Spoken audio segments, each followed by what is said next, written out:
देखिए, अक्सर बड़े बैंक जिनका भारत से कोई लेना देना नहीं, वो सिर्फ आंकड़ों और जो उनका एक्सपीरियंस है उसके बेसिस पे जाते हैं। उनके हिसाब से इन्फ्लेशन जो है हिंदुस्तान में कंट्रोल में है, जो महंगाई दर है, अर्थव्यवस्था यहाँ पर, और सबसे ज्यादा जॉब क्रिएशन में नंबर 1 दुनिया में भारतवर्ष है। ब्रीफली मैं थोड़ा सा आपको कुछ आंकड़े बताता हूं, उससे आपको भी समझ में आएगा कि जो लोग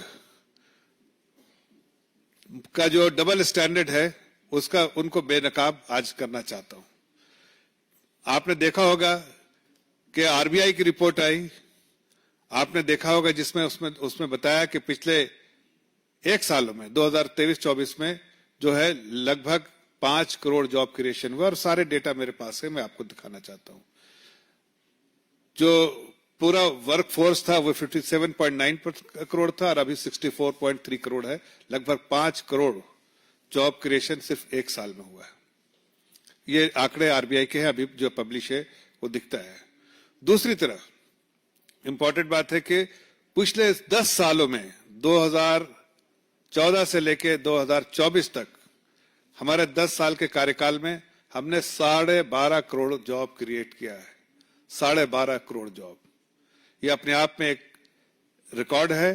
पूरे दुनिया में सबसे सक्सेसफुल जॉब क्रिएशन करने वाली जो देश है वो भारतवर्ष है। इसकी वजह है कि हमारे यहाँ जो लीडरशिप है, और देश की जनता को बधाई देना चाहता हूं जिन्होंने एक स्टेबल सरकार बार बार दिया, उससे हमने बहुत अहम, कड़े और जो देश हित वाले फैसले, और एक पॉलिटिकल विल जिसके लिए चाहिए और एक स्ट्रांग लीडरशिप जो चाहिए थी, उसके बेसिस पे हमने आदरणीय प्रधानमंत्री जी की अगुवाई में जो डिसीजन लिए गए, चाहे स्ट्रक्चरल रिफॉर्म्स हो या पॉलिसी रिफॉर्म्स हो, उन सब की वजह से देश की अर्थव्यवस्था बहुत अच्छी हुई, देश आगे बढ़ रहा है, और साथ साथ जॉब क्रिएशन बहुत हुआ।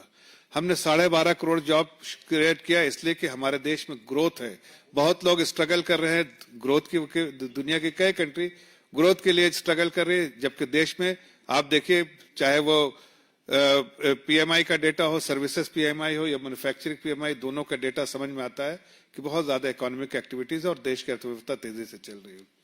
लेकिन वही जब 2004 से 2014 की जब सरकार थी, वो एक ऐसे आदमी की अगुवाई में थी, उस वक्त के जो प्रधानमंत्री थे आदरणीय मनमोहन सिंह जी, वो खुद एक अर्थशास्त्र इकोनॉमिस्ट हैं, लेकिन उनके समय में 1/5 मतलब 2.9 करोड़ जॉब ही क्रिएट कर पाए वो 10 सालों में, जबकि हमने 10 सालों में 12.5 करोड़ जॉब क्रिएट किए।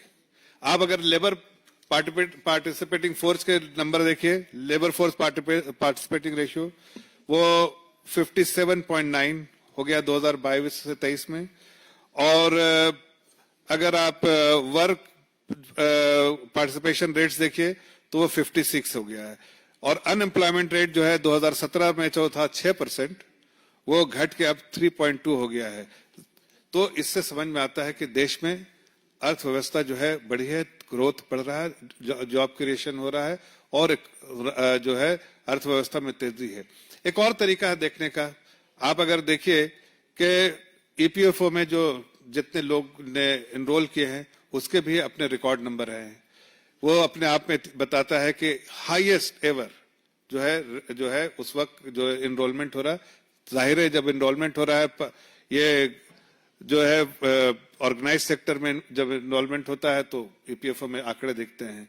उसके अलावा अगर आप देखिए कि इसमें हमने ये सारा कुछ कैसे कर पाए, इस पूरे चीज को करने का अंजाम देने के लिए आदरणीय प्रधानमंत्री की जो स्कीम थी, पीएलआई स्कीम, हमने देखा पीएलआई स्कीम के बारे में कितना जो है अपोजिशन ने बार बार इसके खिलाफ जो है मुहिम चलाई, लेकिन प्रधानमंत्री जी ने समझा था कि देश हित में, देशवासियों के हित में यह अच्छी स्कीम है और इससे बहुत सारे रोजगार का दरवाजा खुलेगा और यहाँ देश आत्मनिर्भर बनेगा। आज अब एक छोटे से मिसाल को देता हूं आपको कि टेलीकम्युनिकेशन स्पेस में हम जो है जब पीएलआई स्कीम को चालू किया तो उसके बाद से आज देखिए कैसा फर्क आया। 2014 तक 13-14 तक जो है हम 5 करोड़ मैन्युफैक्चरिंग करते थे मोबाइल फोन का, और 21 करोड़ जो है हम इंपोर्ट करते थे।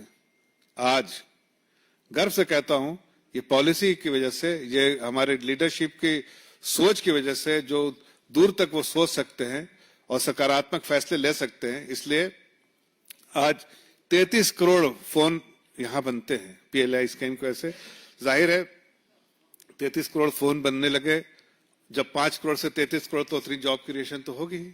ये एक स्पेस के बारे में एक उदाहरण के तौर पे बता रहे हैं। हर सेक्टर में इस तरह के उदाहरण मिलेंगे, लेकिन चूंकि प्रेस कॉन्फ्रेंस में आप बहुत सारे उदाहरण नहीं दे सकते, इसलिए एक उदाहरण दिया है कि 33 करोड़ फोन अब देश में बनते हैं और 5 करोड़ फोन हम एक्सपोर्ट करते हैं। हम क्या करते थे पहले? 21 करोड़ इंपोर्ट करते थे, 5 करोड़ हम अपने यहाँ जो है मैन्युफैक्चर करते थे। अब मैन्युफैक्चरिंग हो रही है 33 करोड़ की और 5 करोड़ एक्सपोर्ट भी कर रहे हैं। तो ये फर्क जो है, आत्मनिर्भर होने के साथ साथ देश जो है मजबूत हो रहा है, ये भी एक्सपोर्ट भी कर रहा है, दूसरी दुनिया में भेज रहा है, वो भी आपके सामने आंकड़े। वहीं आप देखिए डिफेंस सेक्टर में हम पूरे तौर पे जो थे वो डिपेंडेंट थे कि हमें फॉरेन कंट्रीज से जब तक इंपोर्ट नहीं करेंगे, कोई भी चीज डिफेंस से रिलेटेड जो है, इंस्ट्रूमेंट हो, कोई भी एक छोटा सा सामान भी हो, पाल पुर्जा भी, वो भी हमको बाहर से ही मंगाना पड़ता था। लेकिन हमारी नीतियों की वजह से प्रधानमंत्री ने जो फैसले लिए कि देश को आत्मनिर्भर बनाना है डिफेंस सेक्टर में, आज हम खुद को आत्मनिर्भर तो बना ही रहे हैं, बना ही लिया है, लेकिन साथ साथ एक्सपोर्ट भी जो है लगभग 22,000 करोड़ का हमने एक्सपोर्ट भी किया है। उसके अलावा अगर आप देखिए, जो बहुत अहम, जो आज के दिन में इन्फ्लेशन की जैसे मैं बात कर रहा था कि इन्फ्लेशन में जो है आज हमारे पास हेडलाइन इन्फ्लेशन 4.75 के आसपास जो है, 4.75 के आसपास है, जो जून का है। लेकिन मई का, सॉरी, मई जून का भी डेटा है नहीं, मई का जो है उसमें 4.75 के आसपास है, और कोर इन्फ्लेशन जो है वो जो है 3.3% पे है। तो हेडलाइन इन्फ्लेशन बढ़ा है। मैं मानता हूं कि अगर पूरे दुनिया के परिप्रेक्ष्य में देखिए तो सबसे बेस्ट इन्फ्लेशन